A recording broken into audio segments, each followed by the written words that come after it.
ओम नमः सिद्धम सजात्म स्वरूप परम गुरु शुद्ध चैतन्य स्वामी ने नमः। श्री ज्ञानसार जी अष्टक 24 शास्त्र दृष्टि गाथा पहली। चर्म चक्षुर्भृतः सर्वे देवाश्चावधि चक्षुषः सर्वतश्चक्षुषः सिद्धः साधवः शास्त्रचक्षुषः। सारे मनुज निज चर्म निर्मित चक्षुओं से देखते सुर सकल अवधि ज्ञान रूपी चक्षुओं से पेखते। श्री सिद्ध के कैवल्य श्रुत ही आँख होती है महा वर शास्त्र ही चक्षु बने मुनि के यो शास्त्रों में कहा। सभी मनुष्य या यूं कहें संगी पंचेंद्रिय जीव चर्म चक्षु के धारक हैं, चमड़े की आँख वाले, पंचेंद्रिय और चौरिंद्रिय चार इंद्रिय वाले भी। देव अवधि ज्ञान रूप चक्षु के धारक हैं, देव भी है और नारकी भी है। सिद्ध सर्व आत्म प्रदेशों के केवल ज्ञान केवल दर्शन रूप चक्षु वाले हैं। अरहंत सशरीरी और सिद्ध परमात्मा अशरीरी। किसके? मात्र अपने आत्म प्रदेशों के, अपने स्वरूप के, अपने स्वभाव के, अपने द्रव्य के उस केवल ज्ञान केवल दर्शन रूप चक्षु वाले हैं। मात्र ज्ञाता दृष्टा भाव जिसे कहने में आता है, जो निरंतर स्वयं से स्वयं को देख रहे हैं, स्वयं से स्वयं को जान रहे हैं, स्वयं से स्वयं में लीन हो रहे हैं। उनको होना नहीं है, वो हैं और हमें होना है, ये फर्क है। उनकी हर पर्याय शुद्ध और शुद्ध ही हो रही है। निश्चय नहीं की अपेक्षा से हर जीव की पर्याय शुद्ध ही है, लेकिन व्यवहार नहीं की अपेक्षा से मलिन हो रही है, इसलिए उसे शुद्ध करने की बात आती है। और साधुओं के पास या यूं कहें साधकों के पास शास्त्र रूप चक्षु होते हैं। परंपरा से चले आ रहे शास्त्रों की बात नहीं है। अध्यात्म रूपी शास्त्र रूपी चक्षु चार अनुयोगों के द्वारा जिस बात पर पहुंचाने का प्रयास किया जाता है, ये चार अनुयोग शस्त्र भी बन सकते हैं यदि यथार्थ दृष्टि न हो तो। इसलिए साधक के लिए यह शास्त्र उन बाहर के चक्षु से अर्थात मन वचन काया से पांच इंद्रियों का उपयोग करके यथार्थ सम्यक ज्ञान की प्राप्ति करके, व्यवहार सम्यक ज्ञान की अर्थात यथार्थ मोक्ष मार्ग की व्यवहार निश्चय को बराबर समझकर जो अपने अंतर चक्षु खोलने का प्रयास करते हैं, अपने दृष्टि को अंतर्दृष्टि रूप परिणमित करने का प्रयास पुरुषार्थ करते हैं। अंतर्चक्षु यानी दृष्टि। हाँ, उनके लिए ये शास्त्र कार्यकारी बनते हैं। गाथा दूसरी। पुरस्थितानिरोर्ध्याधस्तिर्य ग्लोक विवर्तिनः सर्वान् भावान् वीक्षन्ते ज्ञानिनः शास्त्रचक्षुषा।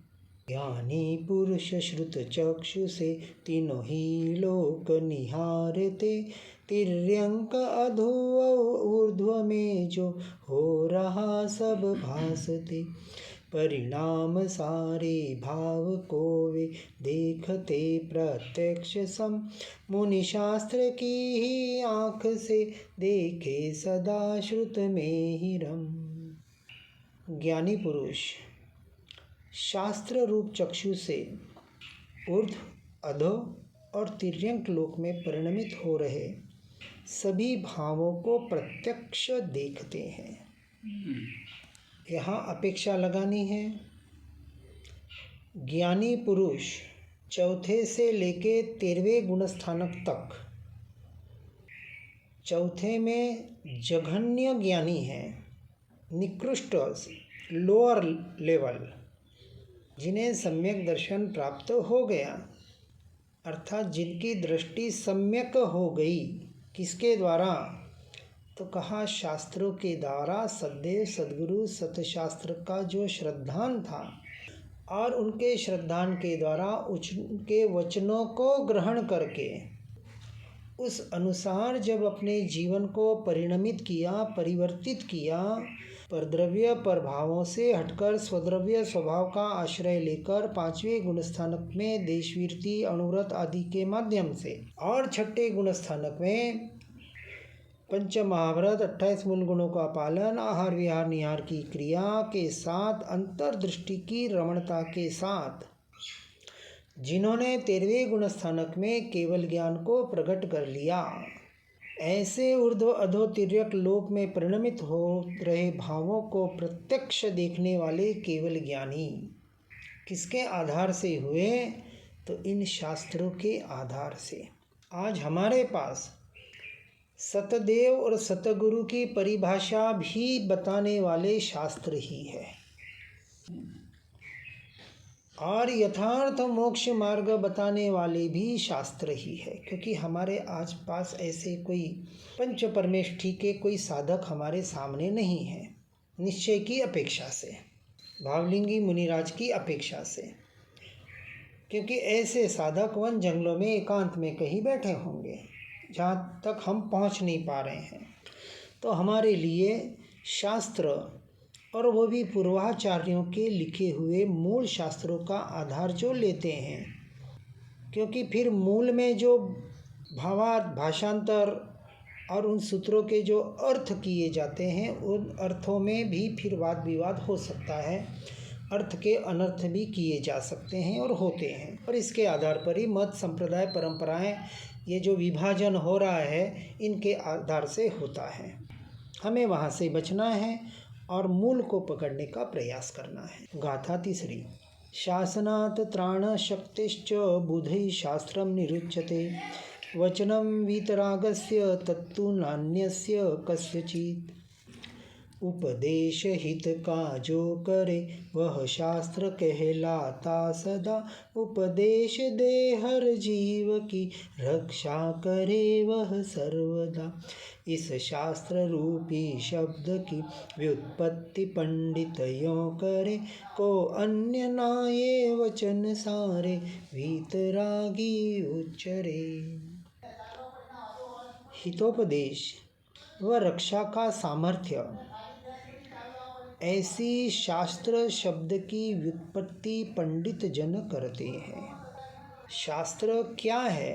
तो कहा हितोपदेश करने वाले, मार्गदर्शन करने वाले, और रक्षा का सामर्थ्य रखने वाले। किसकी रक्षा? बाहर के बंधनों से बचने की रक्षा। ये टेम आ गया है। हाँ, रक्षा बंधन, बंधन से बंधने वाली रक्षा नहीं, बंधन से छूटने वाली, स्वयं से रक्षा करने वाले ये शास्त्र। बाहर के बंधन अर्थात कर्मों का बंध और कर्मों के बंधन से रक्षा करने वाले, ऐसे रक्षा बंधन को देने वाले ये शास्त्र, ये सतदेव, सतगुरु और सतशास्त्र। एक ही हितोपदेश करेंगे, हित उपदेश। संसार में कैसे भला हो, आपका हित कैसे हो, उसकी बात नहीं है यहाँ। ये मंत्र करो, ये तंत्र करो, आपका व्यापार अच्छा हो जाएगा, आपका परिवार सुखी हो जाएगा, आपको ऐसा हो जाएगा, ये पर में माथा मारने वाली बात जो शास्त्र के द्वारा कर रहे हैं, करा रहे हैं, वो मिथ्यात्व का पोषण करने वाले हैं। हित का उपदेश अर्थात एकमात्र यथार्थ मोक्ष मार्ग बतावे, इसके अलावा हित क्या हो सकता है जीव का? भगवान का जाप देवे तो भी दोष लगता है? नहीं। का लेकिन किस लिए दे रहे हैं? वहाँ देखो, हर इसमें कर्म का बंध हमारे अभिप्राय से होता है, क्रिया से नहीं होता है। अच्छी से अच्छी क्रिया कर रहा है और उसे यदि संसार की आशा अपेक्षा है तो मिथ्या दृष्टि है, अनंत अनुबंधी का कर्म कर रहा है, प्योर क्रिया करने वाला भी, क्योंकि बंधन अभिप्राय से है, क्रिया से नहीं है।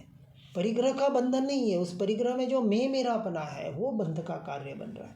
नहीं तो चक्रवर्ती को तो कितना बंध होना चाहिए, इतना परिग्रह है। कर्मों का बंध आपके अभिप्राय से, आपके श्रद्धांत से, यानी उस जीव के किस लिए वो धर्म कर रहा है और क्या कर रहा है, वापस वो बात आएगी। जाप करना, बाहर की क्रिया करना, ये भी मोक्ष मार्ग नहीं है। मोक्ष मार्ग के हिसाब से नहीं बोल रहा हूँ, कोई जाप अपन दे तो दोष लगता नहीं, ऐसा बोल रहा हूँ। यदि संसार वृद्धि के लिए दे रहे हैं तो दोष है, सुख शांति के लिए दे दो भी दोष है। सम्यक दृष्टि को सुख शांति अपनी आत्मा के अलावा, स्वभाव और स्वरूप के अलावा कहीं नहीं मिलती। की बात नहीं आती है, नहीं, यही बात मिथ्या आएगी। जो लोगों को देते हैं, मिथ्यात्वी के लिए तो बात है, सम्यक दर्शन किसके लिए है? नहीं, मिथ्या को जाप देवे तो दोष लगता है, ऐसा बोलता हूँ। देखो, निश्चय न की अपेक्षा से दोष लगता है, क्योंकि आगे जो डिमांड कर रहा है उसकी संसार की अभिवृद्धि के लिए कर रहा है। आज बहुत जगह और उसका 100% निषेध नहीं किया जा रहा है, लेकिन वहाँ मिथ्यात्व का दोष लगता है। मिथ्या जो सम्यक तो बना सकता नहीं है, हम किसी को बना ही नहीं सकते। पहली बात, मिथ्यात्वी हाँ, नौका मतलब जाप का सम्यक नहीं बनेगा, नहीं बनता है। नहीं। इसलिए व्यवहार सम्यक दर्शन और निश्चय सम्यक दर्शन दो बात बताइए। व्यवहार सम्यक दर्शन अर्थात सच्चे देव गुरु शास्त्र का यथार्थ जैसा है वैसा श्रद्धान। आज 99% मैं जितना जानता हूँ, मानता हूँ, व्यवहार सम्यक दृष्टि भी नहीं है। सच्चे देव क्या पूरे जीवन में जब ये धर्म समझ में आया उसके बाद क्या उसने अपने सिर को अनंत सिद्ध परमात्मा के अलावा कहीं झुकाना बंद किया है? चाहे भेरू जी हो, पद्मावती देवी हो, कोई भी हो, वो सम्यक दृष्टि देव हैं, परमात्मा नहीं है। धरला दे सकते हैं, धरला तो बोल सकते हैं। हाँ, धरला बोल सकते हैं। हाँ, ये तो एक प्रोसेस होगी धर्मलाभ की ना। तो धर्मलाभ यानी श्रावक को धर्मलाभ बोल रहे हैं, तो वो श्रावक है, सम्यक दृष्टि है, वो श्रावक है। यहाँ चर्चा चल रही है कि श्रद्धान पूर्वक देव मानकर श्रद्धान से सिर झुकाना, उसे सच्चे देव का श्रद्धान नहीं है। आज जो मंदिरों में बड़े बड़े इसमें तीर्थों पे खास करके भीरू जी कहें या यहाँ माणिभद्र जी का कहें या घंटाकर्ण महावीर का कहें, 90% भीड़ अपने मतलब होती है ना। नाकोड़ा भीरू जी की आरती जाती 50,000 में और पार्श्वनाथ भगवान की आरती जाती 5,000 में। तो ठीक है, अपनी अपनी मान्यताएं हैं। यहाँ तो सम्यक दर्शन की चर्चा में ये बताएंगे कि सम्यक दृष्टिदेव अरहंत सिद्ध परमात्मा के अलावा एज ए परमात्मा भगवान देव मानकर कहीं भी सिर झुकाकर श्रद्धान नहीं करेगा। ये पहला सत्यदेव का श्रद्धान। फिर कहा सतगुरु, पंच महाव्रतधारी 28 मूल गुणों का पालन करने वाले, अंतर्मुरत आत्मलीनता करने वाले भावलिंगी मुनिराज के अलावा निर्ग्रंथ मुनिराज की स्थापना और कहीं नहीं होगी। सतगुरु और सतशास्त्र 4 अनुयोगों के द्वारा जो आत्मा का लक्ष्य कराए, क्योंकि शास्त्र की चर्चा चल रही है। 4 अनुयोग अपनी अपनी भूमिका के अनुसार होगा। प्रेरणा के लिए प्रथमानुयोग यानी कथानुयोग है। द्रव्यानुयोग के बगैर सम्यक दर्शन नहीं होगा, और द्रव्यानुयोग के साथ साथ उसे कर्णानुयोग चरणानुयोग का आगे बढ़ने के लिए अभ्यास होगा। क्योंकि चरणानुयोग बाहर का चारित्र बता रहा है, अर्थात 5वें में देशवीरति, 6ठे की सर्ववीरति, उसमें श्रावक की अवस्था कैसे होनी चाहिए, कौन से परिणाम होने चाहिए, बाहर का व्यवहार कैसा होना चाहिए, ये पूरा चरणानुयोग का अभ्यास वो सम्यक दर्शन के पहले करेगा। यानी सम्यक दृष्टि को होना ही चाहिए। तो अभ्यास होना, जानकारी होना एक बात है, और उस क्रिया को धर्म मान लेना एक बात है। तभी वो बताया ना, सदैव सदगुरु सत्शास्त्र सत श्रद्धानम सम्यक दर्शन। श्रद्धानम सम्यक दर्शन। और तीनों का जिसे श्रद्धान नहीं है उसे सत धर्म का श्रद्धान नहीं है। और धर्म की परिभाषा बताई, वत्तु सहावो धम्मो, जैसा जिसका स्वभाव। क्योंकि शास्त्रों के माध्यम से, गुरु के माध्यम से हमने 9 तत्वों को समझा। जो तत्वों को नहीं समझ रहा है उसे देवगुरु शास्त्र का बिल्कुल श्रद्धान नहीं है। क्योंकि तत्वार्थ श्रद्धानम सम्यक दर्शनम कहा है, तो जिसे 9 तत्व के नाम जिसने सुने नहीं और सुने भी हो तो उसको बराबर सही तरीके से जाना नहीं, समझा नहीं, व्यवहार क्या है, निश्चय क्या है, यथार्थ धर्म क्या है, जिसने समझा ही नहीं, वो धर्म क्षेत्र में आगे कैसे बढ़ेगा? क्योंकि यहाँ पूरी चर्चा हमारी मोक्ष मार्ग की चल रही है और मोक्ष मार्ग में संसारियों का अंश मात्र भी कोई लेना देना नहीं है। संसार में क्या हो रहा है, मेरे परिवार में क्या हो रहा है, इस शरीर के साथ क्या हो रहा है। देखो अभी हमने यही बताया 24वां अष्टक चल रहा है, 32 अष्टक तक जहाँ तक मैं समझता हूँ कहीं भी क्रिया की ये करो वो करो, इसका जाप करो वो करो, कुछ बात क्यों नहीं आ रही? सिर्फ अंतर्मुक्ता की बात बता रहे हैं, ज्ञान सार।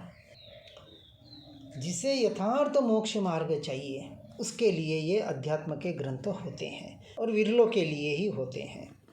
इसलिए हितोपदेश, हित एकमात्र जन्म मरण से रहित होना ही हित है ना। सम्यक दर्शन केवल ज्ञान और मोक्ष मार्ग को पर्याय में प्रकट किए बगैर हित जीव का होगा कैसे? और उसका ही मार्ग हम नहीं बताएंगे। यदि हम दूसरे के दुख दूर करने में हम लगे रहेंगे तो उसका भी मिथ्यात्व का पोषण होगा और हमारा भी मिथ्यात्व का पोषण होगा, क्योंकि कर सकते नहीं ना। देवी देवता कर, अरे जब परमात्मा किसी का कुछ नहीं कर सकते, जब आदिनाथ भगवान अपने पोते को मरीचि को नहीं सुधार सके, महावीर स्वामी अपने बेटी को जमाई को मतलब श्वेतांबर के अनुसार नहीं मार्ग पर ला सके, तो और की क्या बात है? कोई किसी के सुख दुख का भागीदारी बन ही नहीं सकता। ये जैन दर्शन का सिद्धांत है। कोई सुखी दुखी किसी को कर नहीं सकता और कोई मुझे सुखी दुखी कर नहीं सकता। मैं स्वयं के परिणामों से सुखी होता हूँ और स्वयं के परिणामों से दुखी होता हूँ, ये भी भ्रांति है। वास्तविक सुखी दुखी कोई जीव है ही नहीं है। हर जीव सुख सुख सुख अनंत सुख से लबालब भरा हुआ है। ये पहले श्रद्धान होता है सम्यक दर्शन में। ये हितोपदेश है और ये रक्षा का सामर्थ्य रखने वाला ये शास्त्र है। और ऐसी व्युत्पत्ति पंडित जन करते हैं, इसलिए वास्तव में वीतराग के वचन ही शास्त्र है, किसी अन्य के नहीं। वीतराग, वीतरागता का मार्ग, मोह राग द्वेष से क्षय करने का, रहित होने का मार्ग। पहले मोह में मेरापना छूटेगा 100%, और फिर राग द्वेष आराम से छूटेगा 5वें छठे में। ऐसे तो 11वें 10वें के अंत में गाथा चौथी। शास्त्रे पुरस्कृते तस्मात् वीतरागः पुरस्कृतः, पुरस्कृते पुनस्तिस्नि नियमात् सर्वसिद्धयः। यदि शास्त्रवर हो ते पुरस्कृत हो, पुरस्कृत जिन सकल हो वीतराग, अगर पुरस्कृत सिद्धि प्राप्त करे विमल। ये वीतराग ही शास्त्र है, ये शास्त्र ही वीतराग है। प्रति शास्त्र मेरे हृदय में उमड़ा भरा अनुराग है। शास्त्र को पुरस्कृत किया अर्थात वीतराग को पुरस्कृत किया या वीतरागता को पुरस्कृत किया। वीतरागता को स्वीकार किया अर्थात शास्त्र को स्वीकार किया। बहुत स्पष्ट बात बता दी। जिसके जीवन में वीतरागता का लक्ष्य नहीं है, केवल ज्ञान सम्यक दर्शन का लक्ष्य नहीं है व्यवहार की अपेक्षा से, उसने शास्त्र का यथार्थ स्वीकार अर्थात शास्त्र को यथार्थ रूप से जाना नहीं है, पहचाना ही नहीं है। इसका अर्थ है शास्त्र वीतराग ही है और वीतरागिता ही शास्त्र है। इस प्रकार नियम से सर्व सिद्धि होती है। ये जब तक वीतरागता एकमात्र लक्ष्य नहीं होगा साधना का, और वीतरागता का लक्ष्य करने वाला पर के लक्ष्य से 100% हट जाएगा, कौन किसका भला बुरा कर सकता है? कोई कर ही नहीं सकता। जगत जीव है कर्माधीना, अचरज कछु अन लीना। सारा जगत कर्माधीन है। पूर्व में जो कर्म बांधे थे उदय में आ रहे, उसके भोगने पड़ेंगे। ये कर्णानुयोग कह रहा है। कर्णानुयोग क्या कह रहा है? कर्म ग्रंथ क्या कह रहे हैं कि जिस जीव ने पूर्व भव में, पूर्व अनंत भवों में जो जो जैसे जैसे जिस अपेक्षा से कर्म बंध किए थे, बंध के जो 4 भेद बताए, प्रकृति बंध, स्थिति बंध आदि, उस अनुसार उदय में आएंगे। और जैसे उदय में आएंगे वैसे उसके शरीर को भोगने ही पड़ेंगे। उससे जुड़े जो भी वस्तुएं हैं उसके निमित्त वाली, ये सुख दुख ये बाहर सारे परिणाम पाप पुण्य के उदय हैं, कर्माधीन हैं, जीव के अधीन नहीं है, जीव के नहीं है, जीव में नहीं है। जैसे किसी जीव के कोई असाता वेदनी या कोई किसी का वियोग हुआ, ऐसा ऐसे व्यवहार की दृष्टि से दुख हुआ, उसमें जो जो शामिल है ना, परिवार वाले बोलते हैं ना, तो उनके भी नहीं, ऐसे एक जनरली होता है, कोई सामूहिक होता है तो उसमें सामूहिक कर्म किसी के काम करते हैं। नहीं तो वो परिवार वाले भी फिर सामूहिक ही हो गए ना। हाँ होते हैं ना, तो इस पूर्व के सारे ऋणानुबंध, ऐसे कोई भाई ऋणानुबंध से सभी मिले क्यों, वो भी कर्म का उदय है। जो जो जीव मिले हैं सारे कहीं ना कहीं हमने कर्म बंधन किए हैं। इसलिए कल एक बात आई थी, जिसे किसी का साथ चाहिए, जो परमानेंट किसी का साथ चाहता है वो निगोद में जाना चाहता है, जो एक साथ रहना चाहता है, जो समूह में रहना चाहता है वो निगोद में जाना चाहता है, क्योंकि एक सुई के नोक पे अनंत जीव रहते हैं तो एक साथ है। तो बोलते हैं ना हम साथ साथ है, साथ जिएंगे साथ मरेंगे, साथ जिएंगे साथ मरेंगे। निगोदिया जीव साथ जी रहे हैं, साथ मर रहे हैं, बहुत मजा आ रहा है। ये भावना कौन सी बाहर है, हम अपेक्षा भी नहीं करनी, बिल्कुल नहीं करनी है, साथ की नहीं करनी, तुम्हारी भी नहीं। जीव अकेला आया अकेला जाएगा, एकत्व भावना क्या कह रहा है, और अभी भी अकेला ही है। साथ नहीं दे सकता कोई, मिथ्या दृष्टि इसलिए दुखी है, और सम्यक दृष्टि सुखी है, क्योंकि साथ उसे किसी का चाहिए ही नहीं। इतना वो निश्चिंत हो गया, निराकुल हो गया है। एक समस्या ये भी है ना, क्या था 5वीं, अदृष्टार्थेऽनुधावन्तः शास्त्रदीपं विना जडाः प्राप्नुवन्ति परम खेदं प्रस्खलन्तः पदे पदे। दीपक बिना जो चल रहे वे ठोकरे ही खा रहे, खा ठोकरे उनके हृदय में खिन्नता पीड़ा बहे। त्यो शास्त्र रूपी दीप बन जो मोक्ष की यात्रा करे, अविवेक पूरित वे मनुज हर कदम पर ठोकर वहे। शास्त्र रूप दीपक के अभाव में अदृष्ट अर्थात परोक्ष अर्थ में पीछे दौड़ते मूढ़ मनुष्य दर दर पग पग पर ठोकरे खाते हैं और खिन्न होते हैं। 4 अनुयोगों के द्वारा बात वापस वही आएगी। शास्त्र जो दीपक रूप है, और दीपक क्या करता है, बहुत दूर रोशनी नहीं देता है। दीपक कहो टॉर्च कहो, आपके 4 हाथ तक ही जमीन दिखाता है, लेकिन हाथ में दीपक है, आप उस दीपक के या टॉर्च के आधार पर चाहे जितने दूर जा सकते हैं, जब तक दीपक जलता है। दीपक की अपेक्षा कहे तो उसको रोशनी के लिए उसकी रोशनी को 10 किलोमीटर नहीं फैलाना पड़ता, काफ़ी आपके हाथ में है, वो रोशनी देते जा रही है, आप आगे बढ़ते जा रहे हैं। शास्त्र यही काम करते हैं, एक जगह रोकते नहीं हैं। और जो रुक जाता है, कहते हैं ना पानी रुक जाता है तो उसमें बदबू आने लग जाती है, बहता पानी स्वच्छ और निर्मल होता है। इसलिए कहीं भी रुकना नहीं है एक जगह के सिवा, और वो है अपना स्वरूप, अपना स्वभाव, अपना द्रव्य। इसके अलावा कहीं भी रुकने अटकने जैसा नहीं है। इस तरह से दीपक हमें ये मार्गदर्शन करता है। उसी तरह शास्त्र 4 अनुयोगों के द्वारा अपनी अपनी भूमिका के अनुसार मार्गदर्शन करने में हमें बहुत बड़ा सहायकारी है। गाथा 6 शुद्धोच्छाद्यपि शास्त्रा ज्ञानीरपेक्षस्य नोहितम भूतहन्तुर्यथा तस्य पदस्पर्श निवारणम्। आज्ञानमाने शास्त्र की पर गोचरी सुविशुद्ध है, हितकर नहीं शुद्ध गोचरी मुनि वो तो पूर्ण अशुद्ध है। जो भौत मार्ग को किया पद स्पर्श का नृप ने मना, विपरीत चलता शास्त्र के हितकर नहीं तस साधना।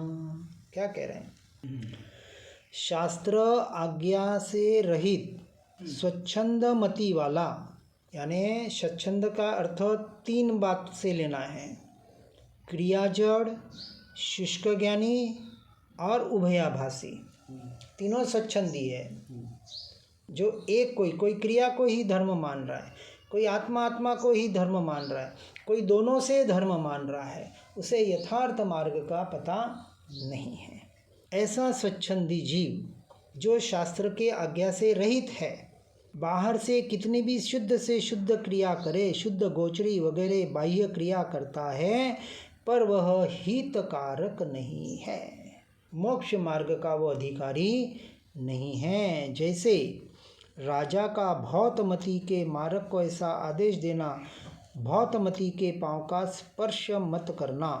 भौतमती मुझे भी पता नहीं इसका अर्थ क्या है, लेकिन जो भी दृष्टांत दिया है अपने को तो मूल ग्रहण करना है कि जो शास्त्र का आधार यथार्थ रूप से नहीं करता है, अनुयोगों को अपने भूमिका के अनुसार नहीं प्ररूपित करता है, चारों अनुयोगों का ज्ञान जानकारी सम्यक दर्शन से पहले होती है और सम्यक दर्शन एकमात्र निश्चय नय के लक्ष्य से होता है, और उसके बाद साथ में व्यवहार उसका आगे बढ़ता है।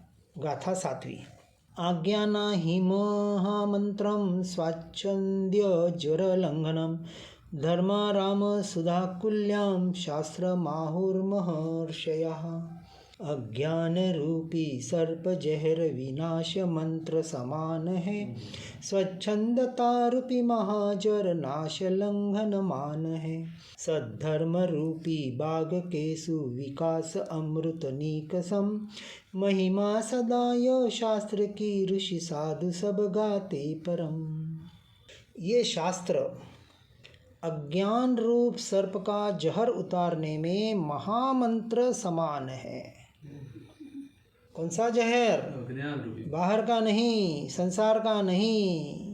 संसार तो वैसे ही जहर है, और उस संसार में परद्रव्य में परभावों में मैं मेरापना करना सो मिथ्यात्व है, और अपने ज्ञान स्वभाव का भान न होना वह अज्ञान है।